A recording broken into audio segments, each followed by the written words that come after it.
Hi, I'm Christopher Hein.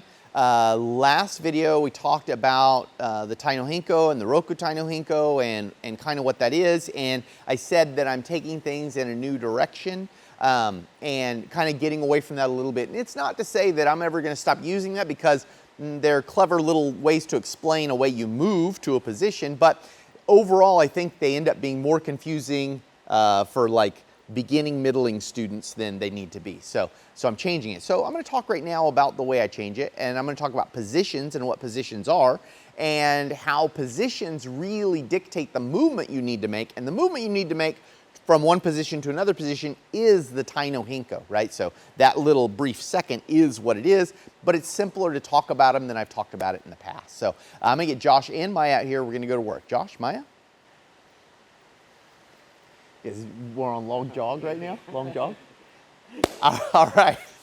Okay, so let's talk about position and how I'm kind of talking about stuff. The term Tai no Hinko is still absolutely necessary, and to me, Tai no Hinko is describing the moment that I change from one position to another position, and the stuff that's kind of included in that. But I've kind of stopped hitting that so hard in lots of ways, because really what's important is you need to understand the position, what a better position is than the one you're in, and how to get there. And that is all, of course, included in Tai no Hinko, just looking at it in a slightly different way. Okay, so we've talked about this before. If it's just me and Josh, right? So we're just looking at me and Josh right now. You have mu hanmi, that's without a hanmi. You have hanmi, this hanmi, because my left leg is closest to Josh's left leg, so those match, is I hanmi. If I got off line slightly like this would be gyaku hanmi, because my right leg is closest to Josh's left leg. So in that way, we're opposite, and that's gyaku, right? So if I came back like that, then that would be gyaku. If I came off like this would be I. But these are both just hanmi, and we're having our bodies up, like halving our bodies up, okay? Then we have hitoami, which is a side-by-side position. It means in line in Japanese. So we're in line like this, and that can be done a few different ways, right? So we could be I, which is facing the same direction. We could be chokaku, which is at a 90-degree angle, or we could be gyaku, which is opposite, right?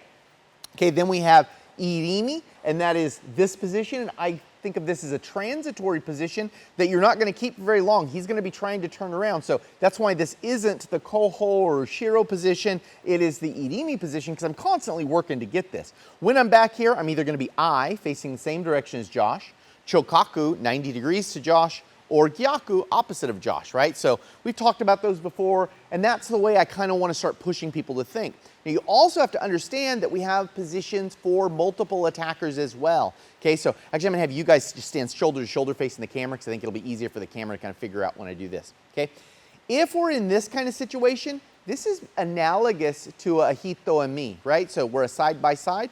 Okay, and I would try to push to get behind these guys, right? So I'd try to get to irimi. So if we look at them like one, right, as one group, then we would have mu hanmi, I'm dead center in the two of them. And then if I start to get off to the side, we would have hanmi. If I get to this line, we have hitoami. And if I get behind them, we would have irimi, right? Now, really transitory for the irimi, because there's two of them. I'm almost never going to be in this situation very long, because one of them is going to turn around real quick, and we're going to break that. Okay, so we can look at it that way, but then I also have names just specifically for the formations, like how we look together, and this is really how you should start working if you're working a multiple attacker dangerous situation, because by understanding these formations, you'll always be able to know what the next best position is, right? And of course, we could compound this with the previous examples, right?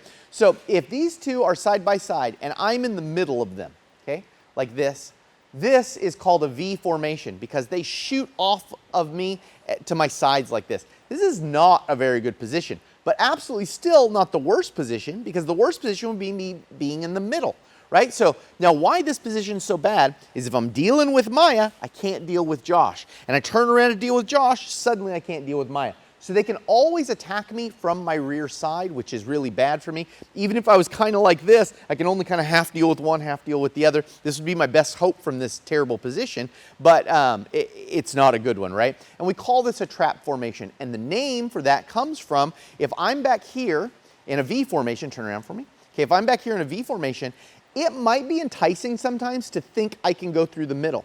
But you don't realize how close together these two really are, right? So if they just stick out their arms right now, there is no gap there at all. I cannot get through at all, right? And all it takes is either one of them to raise an arm, and I can't get it. Even if they're slightly wider, okay, that's significantly wider, go ahead and raise your arms. Notice we're still not in Hanmi. So look, even though they're pretty far apart. Now let's have them go out to where Hanmi is. So now out here in Ma'ai, when we're in Ma'ai, look at how big the gap is. The gap's enormous, right? So that's where you would have to be normally in Aikido to make a safe play for Hanmi, right? So I'd want to be in a Hanmi situation. They have to be that wide. Look how wide that is, right? Now, if they are wider than that, it's not really a trap formation anymore, right? So if they're significantly wider, you're just dealing with one person and the other person's too far away to worry about, right? But up until then, it's a trap formation, right? So come back in for me.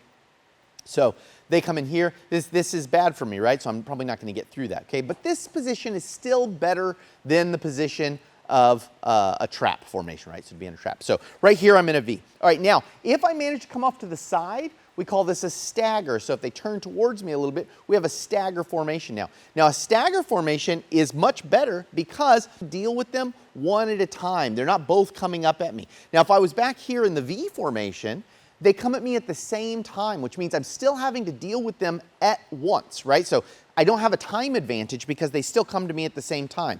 But when I get over here, I've messed things up for them a little bit. Josh is going to get to me before Maya, and that's really, really good. So I want to start staggering them. Now, a better position yet would be to come here and put them perfectly in line with each other. And now that they're perfectly in line with each other, Josh is always blocking Maya's move. Maya's always got to come around Josh or hit Josh first or whatever. So this is way better for me because Josh is in the way of Maya, okay? Now understand the best position, which is this position in I formation, in a two attacker formation is still the worst position in a multiple attacker situation. So look, I'm still, or in a single attacker position, I'm still one-on-one with Josh, right? So I'm still in Mu Hanmi with Josh, which is no good, right? If I come out of this Mu Hanmi, I get into a slightly worse position with Maya because I give her a free rein, right? So multiple attackers, even if you understand how to deal with them, is always worse than one attacker. And that might sound silly that I said that right now, but it's worth noting that the best position for multiple attackers is still the worst position for one attacker. So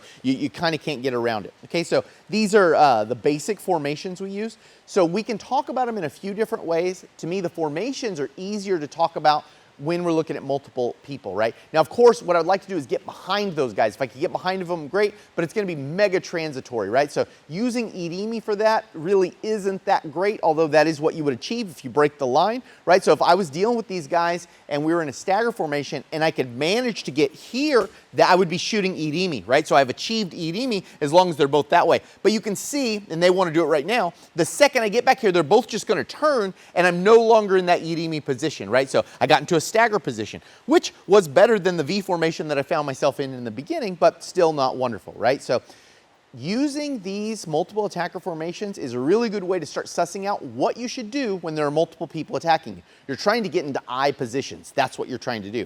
If you're dealing with one person and looking at that one person you're dealing with, then of course you want to understand how to work the other positions from there. But confusing them can be difficult, right? So for example, if I'm in a good I formation and I go and I'm thinking one-on-one attacker and I say, oh, well, I want to get irimi on Josh, so cool, there. Now I'm in the best or I'm in the worst position, right? So you always have to be able to juggle the two people and understand what it is your goal you're trying to achieve is. It's not static, it's always dynamic, right? So that's how you're looking at it. All right, so I hope that was less confusing instead of more confusing. I'll make more material if you want on it. I also have a few written things out there that you can look at. I'm Christopher Hein, Joshua Teehee. This is Maya Solana McDaniel. The ghost runs the cameras. Pan optics.